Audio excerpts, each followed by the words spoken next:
அஸ்ஸலாமு அலைக்கும். இன்னைக்கு ஒரு மினி விளாக் பார்க்கலாமா? மல்லி மிளகா காய வச்சிருந்தேன் இல்லையா, ஸோ அதை தான் அரைச்சிட்டு வரலான்னு சொல்லிட்டு போயிருந்தேன்.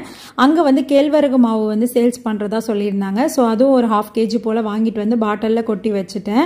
அன்றைக்கி வந்து நைட்டு டின்னருக்கு பரோட்டா மாவு தான் பெசரி வச்சுருந்தேன். ஸோ அதுக்கு வந்து சைட் டிஷ்க்கு செட்டிநாட்டு சிக்கன் கிரேவி பண்ணலான்னு சொல்லிட்டு தான் ஐடியா பண்ணியிருந்தேன். ஸோ இதுக்கு வந்துட்டு ஒரு கடாயில் 2 ஸ்பூன் மல்லி, 1 ஸ்பூன் சோம்பு, 1 ஸ்பூன் ஜீரகம், 2 துண்டு பட்டை, 2 ஏலக்காய், 2 ஸ்பூன் போல் மிளகு, 4 காஞ்ச மிளகாய், இது நல்லா வறுத்துட்டு இது கூட இஞ்சி பூண்டு பேஸ்ட் ஆட் பண்ணி நல்லா நைஸாக அரைச்சி வச்சுட்டேன். ஒரு கடாயில் எண்ணெய் ஊற்றி அதோட வெங்காயம் கொஞ்சம் அந்த அரைச்ச கிரேவியோட சிக்கனையும் ஆட் பண்ணி தண்ணி ஆட் பண்ணி மூடி வச்சுட்டேன். ஸோ அதுக்கப்புறம் எனக்கும் பசி எடுத்துச்சு. கொஞ்சம் கிரேப்ஸ் சாப்பிட்டுட்டு மாவு வந்து நான் விசிறதுக்கு ஸ்டார்ட் பண்ணிட்டேன். ஸோ கிரேவி பாருங்கள் எவ்வளோ சூப்பராக வந்திருக்குன்னு சொல்லிட்டு. அன்றைக்கி பரோட்டாவும் ரொம்ப சாஃப்டாக நல்லா வந்துருந்துச்சு.